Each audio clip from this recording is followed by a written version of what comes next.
waste time, I want to bring up someone that is dear to me because I've watched her growth in this city. I've watched her from the Health Committee, now lead the Criminal Justice Committee. Councilmember Carlina Rivera, please come on up here.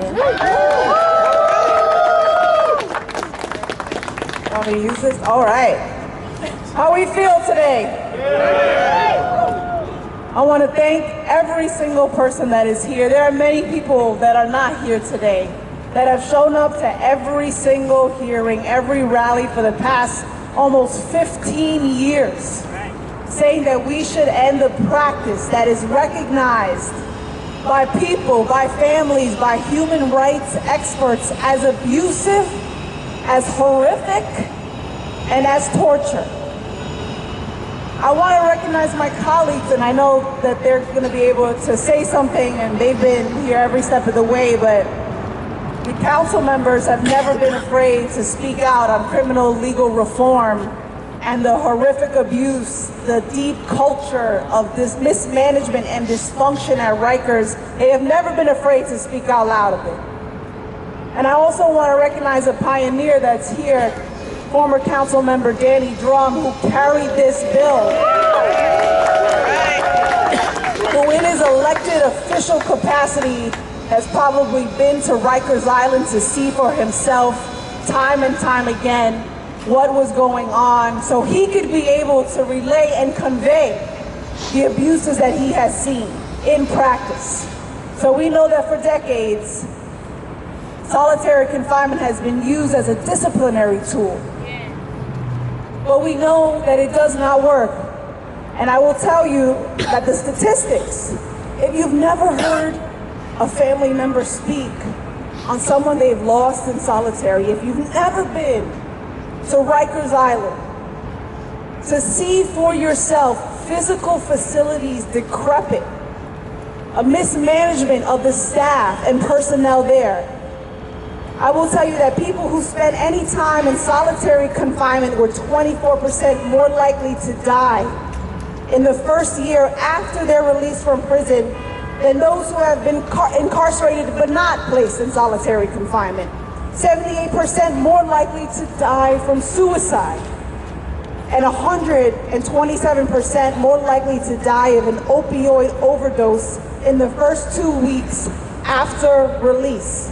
That's from the Vera Institute. According to Cornell, solitary confinement increased the probability of being convicted of another crime within 3 years after release by about 15 to 20%.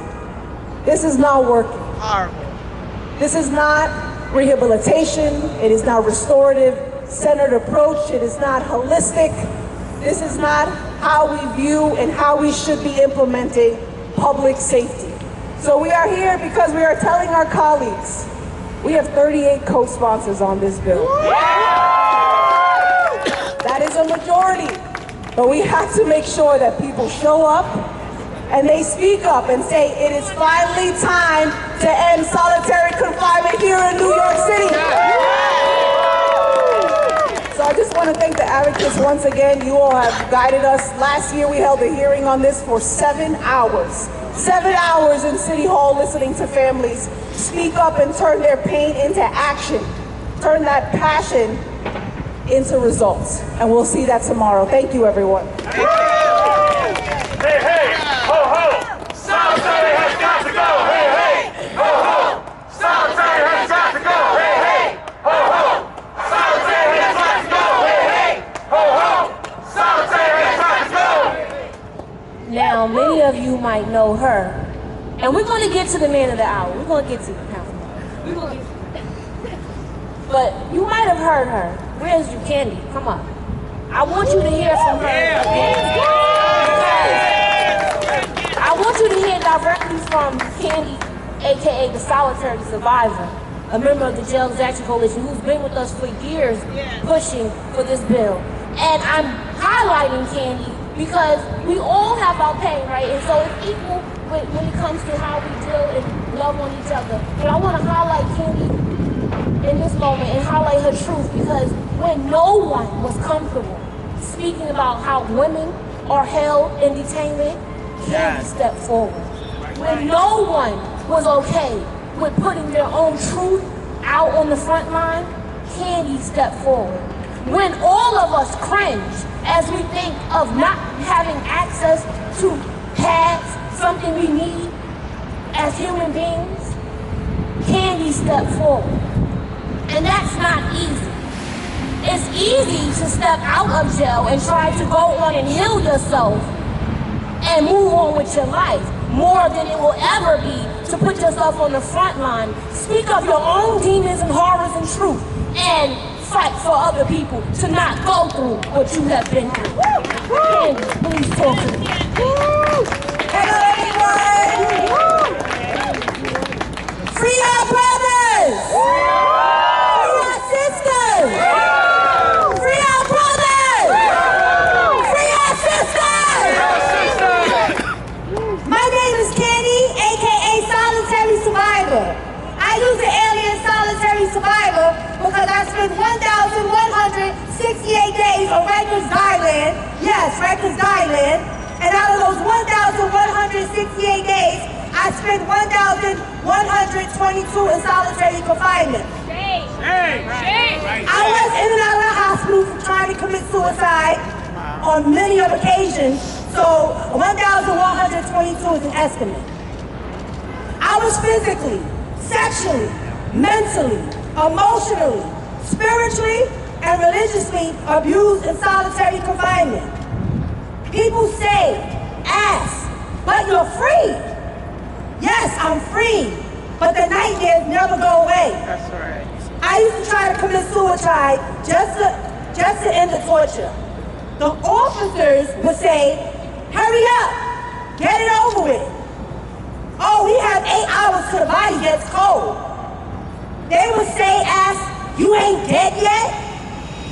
I remember when I swallowed pills that I saved in front of an SPA.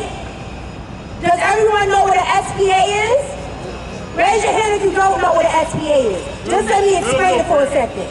An SPA is a suicide prevention aid, an incarcerated individual that gets paid to go to each incarcerated person's cell to make sure they are feeling okay. The SPA's job is to help people that are incarcerated not want to commit suicide. But if they can't help, they must inform the officers. And SPA watched me take pills, notified the officers, then she was fired. They fired the suicide prevention aide for her doing her job. I tried to commit suicide, and honestly, I'll try it again.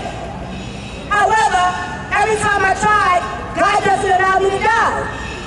Pardon me, I try not to mix religion with politics. But after going what I've gone through, I have to believe that there's a God. God really doesn't want me dead. Nah, not yet. I presume all the times I attempted to commit suicide were not my times to go.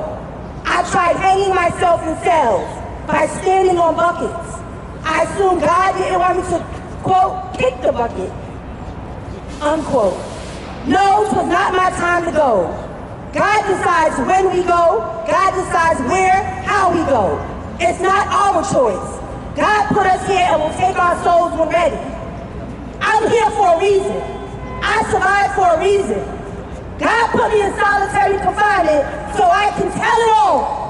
To tell everything that I've been through, what I've seen others go through, what people today, right now, are enduring. The city needs to do the right thing by passing Intro 549. Doing that will save so many lives, so many souls. I beg, pray God to just end my life. I've asked God to let me fall asleep and never wake up. For God knows my pain, has seen what I've gone through, heard my screams. I feel like if God loves me, why would he want me to keep reliving these nightmares? That's because it's not about me. It's about everyone. God reminds me of what I've gone through, so I remember to always help our incarcerated loved ones and their families. To get Intro 549 passed today. If I had to suffer to save other people's lives, then that's fine by me. I'm the voice of our incarcerated loved ones and the voice of our deceased deceased loved ones. I'm the voice of the Lord. The Lord said it's time to shut Rikers down and it's time to end solitary confinement worldwide. Just like the Lord told Moses what to do, let my people go.